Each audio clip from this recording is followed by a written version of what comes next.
Welcome to the course Introduction to Mobile Robotics. Now we are seeing the module 5. Next we will see the next topic, that is graph-based path planning.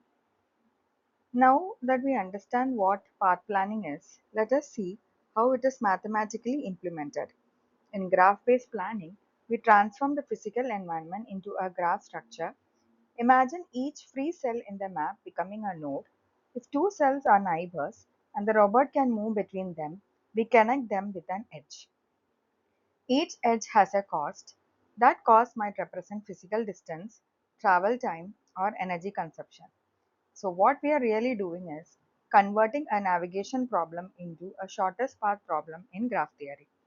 Once a map is represented as a graph, we can apply classical algorithms like Dijkstra, A star, or D star to compute the best path. This abstraction is powerful because it allows robotics to use well-established mathematical tools for navigation. Let us begin with the Dijkstra's algorithm. Dijkstra's algorithm computes the shortest path from one source node to every other node in the graph. Conceptually, imagine dropping a stone in water. The ripples expand outward evenly in all directions. Similarly, Dijkstra expands outward from the start node. At each step, it selects the node with the smallest known distance and updates the distances of its neighbors. One important point, Dijkstra does not know where the goal is. It explores in all directions equally. This guarantees optimality, but it may explore many unnecessary nodes before reaching the goal. Dijkstra's algorithm has two major properties. It is complete and optimal. Complete means it will find a path if one exists. Optimal means it will find the shortest path provided all edge costs are non-negative. However, because it expands uniformly in all directions, its computational cost increases rapidly for large maps. In robotics, this means that for large occupancy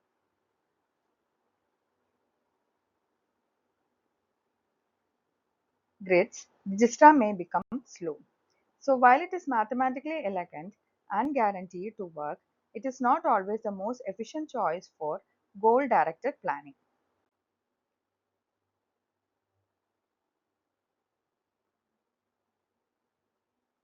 On this slide, the figure summarizes the key properties of Dijkstra.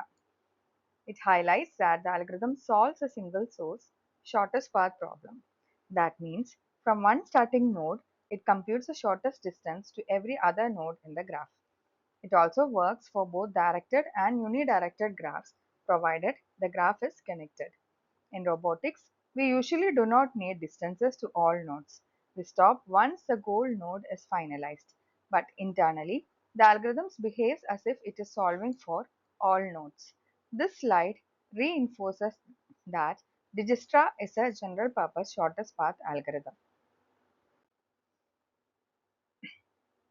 Now look at the pseudocode shown on the slide. Let us interpret it conceptually. First, every node is assigned an infinite distance. This means initially we assume all nodes are unreachable. The start node is assigned distance 0. A priority key queue is used to always pick the node with the smallest tentative distance. Then for each neighbor of that node, we compute a new possible distance through the current node. If this new distance is smaller than the previously stored one, we update it. This is called relaxation. The priority queue ensures that at every step we expand the most promising node. This process continues until all the nodes are processed or the goal is reached. Now in this slide we have given a graph with nodes labeled A, B, C, D, etc. connected by weighted edges. On the right side there is a table that tracks distance values. Initially, the source node has distance 0 and all others are infinity. In this, we are choosing B as the source node where it is marked 0 in that table and all others distance is marked as infinity. The algorithm selects the smallest tentative node and updates its adjacent nodes. The box values in the table show finalized shortest distance. As the steps progress, you can see how tentative distance are replaced when a shorter path is found. The visual example demonstrates how the algorithm gradually propagates cost information outward from the source. Now I'm explaining the manual process. First is to identify the vertices of the current node. So we are choosing B as a current node and applying the minimum formula to update the distances. And in the second row of the table, distance from B to A is 8 and that to C is 5. And we are now fixing B. That is why we are giving a square on the value of B. Now among B to A and B to C, B to C is having the shortest path. Now the next search node will be based on C. So next we will be seeing what is the nearest node for C, and C is connected to E and F and A. So C is connected to A with a value 6, which is less than 8. So replacing the value of A with, from 8 to 6. And then C to F is 5 and C to E is 7. Now we are fixing C. Now we can see that the smallest distance from C to A, E and F is having the smallest distance. So but F is not, there's no direct path from F to any of other nodes. So we are fixing A as the next search node, as that is having the smaller value. Now we'll see the shortest distance from A to D, F, and to F it is 3 and to D it is 4. Like this we'll be proceeding with all the uh, nodes, and finally we'll be calculating the total value that is connecting, or the shortest path that is connecting from the B node till it reaches the node G, which is the goal. The next two slides show the detailed step of how it is done. You can go through it to get a better understanding. Now we'll move on to the next algorithm, that is A star algorithm. The most important equation here is f of n is equal to g of n plus h of n. G of n is the actual cost from the start node to the current node. H of n is a heuristic, an estimate of the remaining cost to reach the goal. Dijkstra considers only G of n. A star considers both G of n and H of n. The heuristic guides the search toward the goal. Instead of expanding uniformly in all directions, A star prioritizes nodes that appear closer to the goal. This dramatically reduces unnecessary exploration. Why A star is efficient?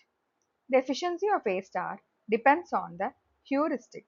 If the heuristic never overestimates the true remaining cost, it is called admissible. Under this condition, A star guarantees optimality. Common heuristics include Euclidean distance for continuous movement, Manhattan distance for grid movement. In mobile robotics, A star is widely used because it balances optimality and efficiency. It is usually the preferred global planning algorithm in static environments. Now consider a real-world scenario. Suppose a robot plans a path using A star. Suddenly, a new obstacle appears. If we use A star alone, we must recompute the entire path from scratch. This can be computationally expensive, especially for large maps. Therefore, dynamic replanning algorithms were developed. These algorithms modify only the affected part of the path rather than recomputing everything. Now we are introducing the another algorithm, which is the D star algorithm. D star stands for dynamic A star. Instead of starting from scratch, D star updates the existing path when changes occurs. The robot begins with an initial plan. As it moves and detects unexpected obstacles, D star modifies the path locally. This incremental updating makes it highly efficient for partially known or changing environments. How D-star works conceptually. D-star performs search backward from the goal towards the start. When new obstacles are discovered, Only affected nodes propagate cause changes. This avoids recomputing the entire graph. D-star light is a simplified version widely used in practice because it is easier to implement while retaining efficiency. This algorithm is particularly important for autonomous vehicles and exploration robots. Now we'll see when to use each algorithm. We'll be using registrar when heuristic is unavailable, full shortest path computation is needed. A star is used when the environment is static and efficient goal-directed search is required. D star when the environment changes during execution. Continuous replanning is necessary. In real robotic systems, A star often computes the initial global path. D star updates it dynamically during navigation.